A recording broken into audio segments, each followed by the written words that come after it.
নওগাঁয় কর্মসূচি শেষে চাঁপাইনবাবগঞ্জ পৌঁছেছে জাতীয় নাগরিক পার্টি এনসিপির পদযাত্রা। সাথে আছেন আহ্বায়ক নাহিদ ইসলাম সহ কেন্দ্রীয় নেতারা। রবিবার বেলা 11:30টায় নওগাঁ থেকে তারা চাঁপাইনবাবগঞ্জের উদ্দেশ্যে রওনা দেয় দলটি। দুপুরে সেখানে জুলাই পদযাত্রা ও পথসভা অনুষ্ঠিত হবে। এরপর বিকেলে রাজশাহীতেও আয়োজন রয়েছে জুলাই পদযাত্রার। এর আগে শনিবার রাত 8:30টার দিকে নওগাঁর নওজোয়ান মাঠে দেশ গড়তে জুলাই পদযাত্রার কর্মসূচিতে কথা বলেন নাহিদ ইসলাম।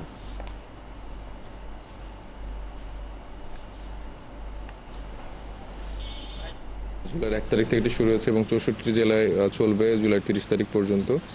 আজকের পরিক্রমায় আছে রাজশাহী বিভাগের 2টি জেলা আমরা কভার করব। তাদেরকে আমরা বলেছি যে সাধারণ মানুষের কাছে যান, মানুষের কাছে গিয়ে দেশটাকে যে নতুন করে করা প্রয়োজন সে প্রয়োজনীয়তার কথা তুলে ধরেন।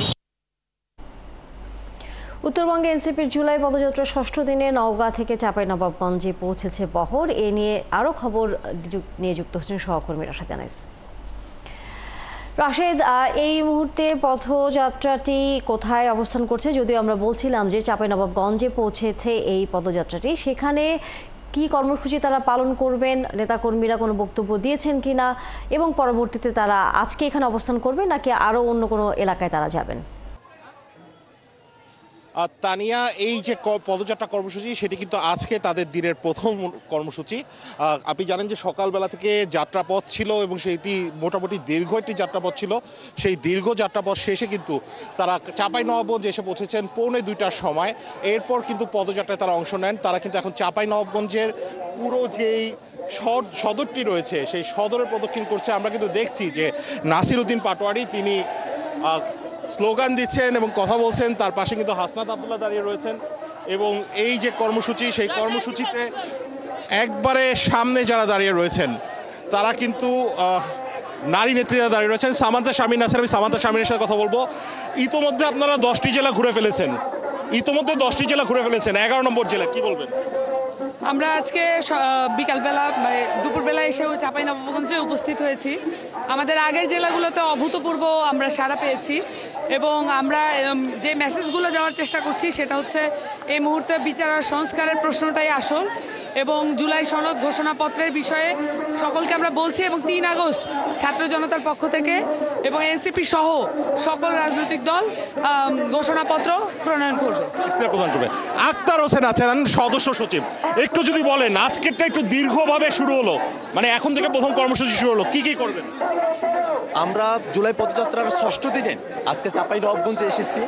গতকাল সর্বশেষ নওগাঁতে আমাদের জুলাই পদযাত্রা ছিল, একটা দীর্ঘ পথ এবং যেহেতু গ্রামীণ পথ ধরে আমাদেরকে আসতে হয়েছে সেক্ষেত্রে একটু সময় বেশি লেগেছে, কিন্তু সেই সকালবেলা থেকে চাঁপাইনবাবগঞ্জের মানুষেরা চাঁপাইনবাবগঞ্জ শহরে কাঠফাটা রোদ অপেক্ষা করে তারা এখানে আমাদের জন্য অপেক্ষা করেছেন এবং আমাদের সঙ্গে যুক্ত হয়েছেন। সারা চাঁপাইনবাবগঞ্জ শহরের 2 ধারে মানুষেরা আমাদেরকে দেখছেন এবং আমরা যে বিচার সংস্কার এবং নতুন সংবিধানের কথা বলছি সেই স্লোগানগুলোর সঙ্গে তারা স্লোগান বিলাচ্ছেন।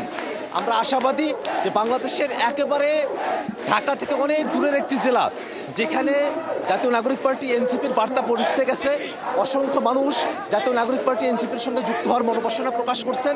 এটা আমাদেরকে এবং ভালোবাসা শিখতে হচ্ছেন।